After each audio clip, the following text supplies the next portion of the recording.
Best actress, Kody. I'm going first, and I'm going to take the obvious one. We talked about her at the top of the episode, Mikey Madison in Honora. It is kind of just that like young actress breakthrough performance that kind of cements you. It'll be either her or Demi Moore that has this win, the end of Oscars night, but she's my number one nomination in this category for sure. 1,000%. She was number one on my list as well. And I think very obvious, again, would be my pick for the Oscar. And what was definitely my favorite performance of the year, without a doubt. What's your number two pick here for best actress? Your first pick. Yeah. So we got the obvious out of the way. I'm going to take another big one that was, in my top tier of performances for the year. And that's going to be Lily Rose Depp in Nosferatu. First Nosferatu mention as well, which I love. But I thought she was unbelievable in this. Again, especially similar to Mikey Madison, where she hasn't really been in a ton before, or at least good stuff that I've seen. Shout out The Idol. But just the physicality to this performance where, she's, bending in weird ways, contortionism, also just disgusting love scenes with Nosferatu. So she went through a lot. And then, the possessive stuff as well is not very easy from a physical acting perspective. But also too, just like the interesting conversations with, her friends and kind of her relationship with Nosferatu. I thought everything that she did really was really, really good. Yeah, and I did not expect it from Lily Rose Depp. So another Nepo baby, but I think she's one of the better ones out there for sure. You're building a roster, and of course, you endorse everything her parents have done, right? Yeah, don't follow Johnny's like career trajectory, and she'll be fine. Don't make any movies with Tim Burton. Please don't. It's probably gonna happen, honestly, but I don't want to see it. All right, Kody. I think we've done 2 out of the 3 heretic actors and actresses. So we might as well throw in Chloe East. Wow, I think okay. it's fair to call her the lead and Sophie Thatcher the supporting in this instance because, spoiler alert, she lasts a little bit longer in the movie than Yeah, Sophie Thatcher. that's fair. Again, she was in the Fablemans prior to this. I hadn't really heard of her, but I really liked her. And especially she has a nice turn in this movie where she goes from like sweet and innocent to kind of, like very quickly hardened final girl. The third act, I thought she was definitely the standout. So I love that. And yeah, I think she is definitely the lead actress. Again, like this is a tiny cast and she's in the entire movie. So for her and Sophie Thatcher to be that good and be on screen that much, I think it's really impressive. Kind of crazy that we loved Heretic this much, but we really did like it. I don't know. Yeah. The performances were great. I didn't love it, but it's just a good movie. A24 just makes good movies. My next pick, this is actually the first time we've talked about this movie, which is um, surprising as well. Is that right? I think I forgot to talk about these guys earlier, but maybe not. I'm going to take Zendaya in Challengers. We haven't done the other categories yet, but Yeah. maybe you didn't give one of them. I didn't put them in supporting because my supporting was too stacked. Fuck They'll those come up. guys, yeah. They'll come up later. But I mean Zendaya in this, I think is really, really great. This is one of my favorites of the year by far, which we'll go into later on. But I think she's awesome. Obviously, she is kind of just the middle ground in between these two characters, and they're kind of pursuing her. But it turns into a ton more in that of just the depth of, who she ended up choosing, but kind of still is going back and forth. A lot of melodrama, but I think the performances and the tennis stuff that she does too, you have to buy that she is like this really, really good tennis player. And Zendaya, I mean, she sells that perfectly. So all around performance, I thought she was great too. I'm okay with this pick. I was disappointed with that movie. I just wanted to like it more. Maybe it ended up being a little more sexless than I was expecting. She is the best of the trio, in my opinion. And I don't think it's any fault to leave Josh O'Connor or the other fool off the list. Mike Who Feist. I really hate in West Side Story. What's his name? Mike Feist. Yeah, I'm not. I haven't seen West Side Story. Just the OG. That's all we need. Yeah, Fuck you, that's fair. Spielberg. He plays he plays the second guy. Not obviously Ansel Elgort is the main dude. He's Tony. He's the other dude. He's second in Gotcha. command. I'm sure he's good. I'll have to check it out. I wouldn't. I'm gonna go Lupita Nyong'o in A Quiet Place. Not The Okay. Wild Robot. I I like don't know if that. that's a little bit of a surprise for you, Kody. That is, but yeah. going back to like we did a mini review on that movie as well. It's like I think she's really good in that movie as just like a person at the end of their life, kind of with maybe nothing to live for, or maybe one last thing to live for, and kind of experience a lot of physical pain. Lupita Nyong'o is great in everything, and I think maybe I was just excited to see her like on screen, not just doing a voice acting performance or being, Maz Kanata or whatever the fuck. It's a good pick. She was on my short list near the end, but she's really good in that. Definitely an underrated flick too that we didn't talk about that deserves it. Well, I do have a bunch left on my board still. I think I'm going to take Naomi Scott in Smile 2 for my next pick, which again too is kind of one that came out of nowhere for me. Haven't seen her in a ton of stuff, and again, kind of this is her movie. Like it's just circling her after the opening scene, which is also great. But I thought she was just intense throughout. Obviously, with this smile monster, you go through a lot of physical stuff, but her just breaking down over and over again. Obviously, the mind games at the end brings the movie down a ton, but I thought her performance specifically was by far the best thing in the movie. So excited to see a ton more from her going forward too. I'm trying to think. She was in one other thing, right? That we had seen or talked about. She's in Aladdin. That's what it is, and then That's she's in right. Lemonade Mouth as well. So she's been around for a minute. But Aladdin 2, Kody, do you want that to happen?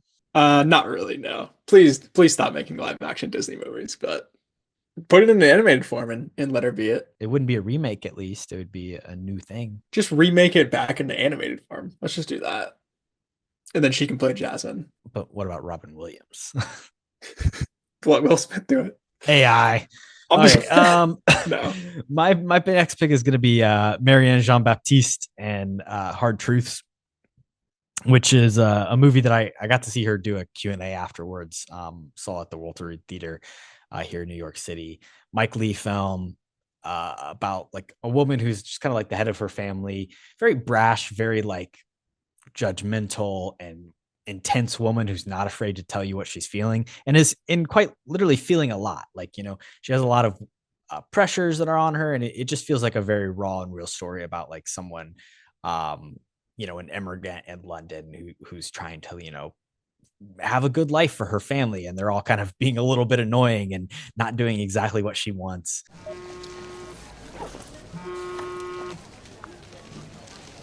What?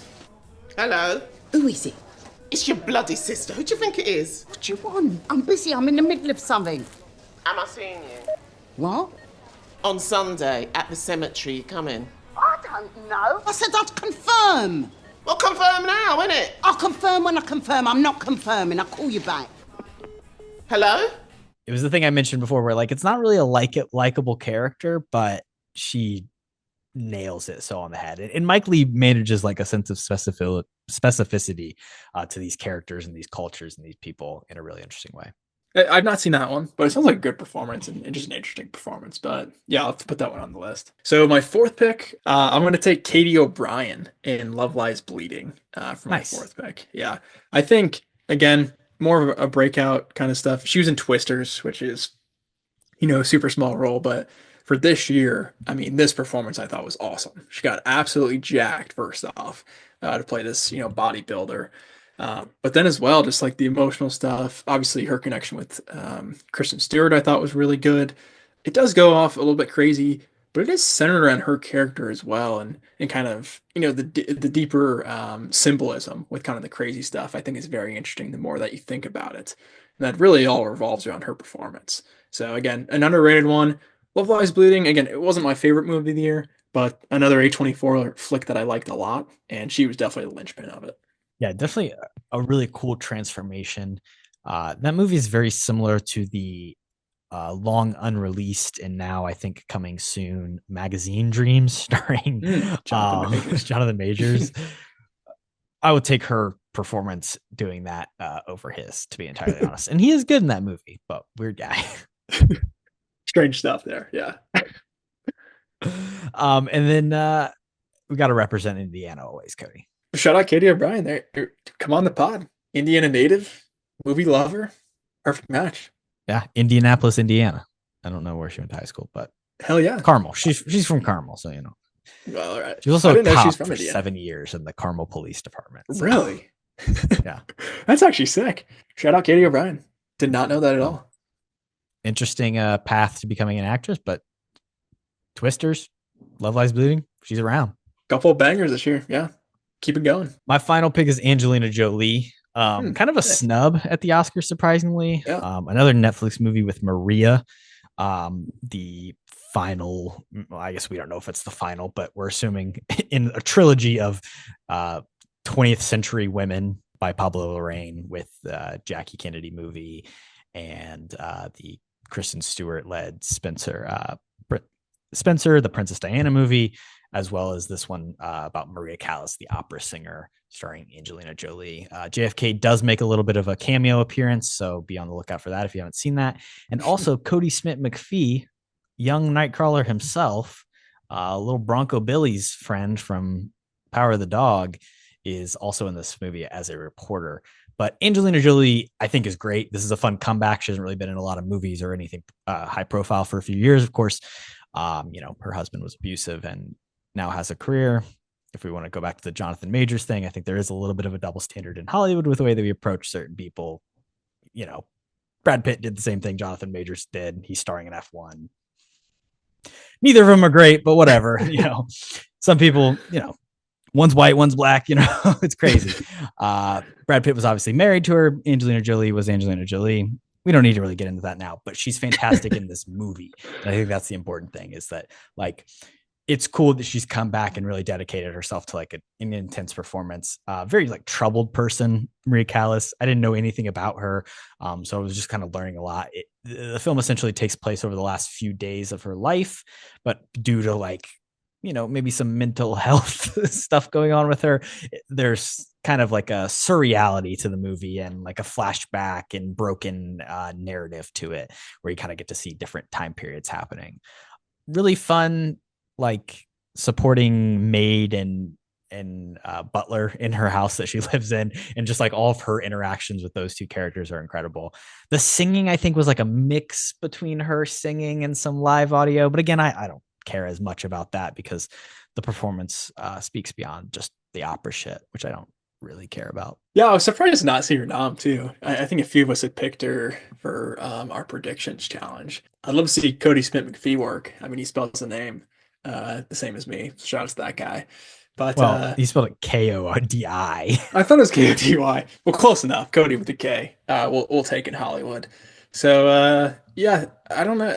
Where you said that one's on Netflix? Is that right? Yeah. I'm surprised. Yeah, especially. I guess Netflix wasn't pushing that much stuff this year, but I'm surprised they were all focused on Amelia Perez. Yeah, that ended up working out, but yeah, that'll be one I have to check out because I like Kody Smith-McPhee a lot too. All right, your last pick, Kody. Who's it going to be? Okay, my last pick. I mean, I'm going to go with another legend in my eyes. I'm going to go with Amy Adams in Night Bitch. We already talked briefly about our boy Scoot, but I think Amy Adams does still blow him out of the water just from a performance perspective.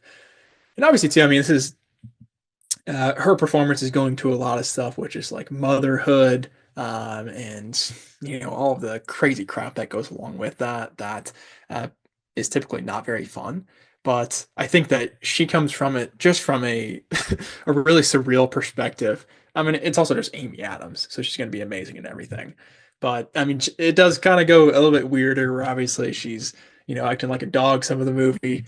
I still really enjoyed it, but I didn't think that the movie was going to be kind of the direction that it was, which I have qualms with. But her performance I thought was really, really great. This was the only other person I had left that hadn't been taken yet, so I think we had a lot of overlap in this category, and it was down between her and Angelina Jolie, and I'm glad you picked up the slack and took Amy Adams here.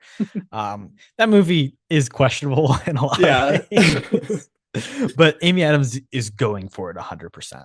Yeah, I think that the themes are strong in that movie, but just the execution of a lot of it is not great. Right. The roadkill art fair maybe loses me a little bit. Tough. And all the lore. It half-assed the backstory of why she's a night bitch, and it kind of plugs it in flashbacks, but it's she doesn't remember, and you're just okay, you don't know. Yeah, it's dumb. Some other honorable mentions I had too. Shout out Micah Monroe in Longlegs. I really wanted to pick that, but I think I'll pick it in a couple other categories later. But she was awesome. And then also I had Catherine Newton in Lisa Frankenstein that I want to shout out. Another Quantum Mania connection there, but Catherine Newton's awesome. I think maybe in Abigail she's not great, honestly, this year. but Lisa Frankenstein was a different level. So I think pair her with kind of the more serious, maybe, Romany stuff, and that'll be a good path for her going forward. Who do we want to pick as the winner here, Kody? I would think Mikey is the obvious choice in my eyes, for sure. I think in our group here of 10, I would go Mikey for sure. Yeah. She better win the Oscar, man. I love Demi, but I don't think it's deserved over Mikey this year. If Adrian Brody wins and Mikey Madison wins, like, what does that say about the Academy and their thoughts on, like, we're not going to award an older woman, but like, we don't want to award a young man. Like, it's like this, or maybe that won't, maybe it'll be the other way around. Maybe Demi Moore will win and Timmy will win, and then it'll just be confused. Or maybe both the young people will win. I think that's more likely. I think it's either like we get a Timmy Mikey Madison pairing or a Adrian Brody Demi Moore pairing. Like, I don't know. There's a lot of different ways this shit can happen, and it's already happened. I think honestly, it's more likely we get the old pairing win. I don't know. I'm not on the Timmy train. I think Brody was just insanely good. What you just said is one of the most insanely idiotic things I have ever heard. At no point in your rambling, incoherent response were you even close to anything that could be considered a rational thought. Everyone in this room is now dumber for having listened to it.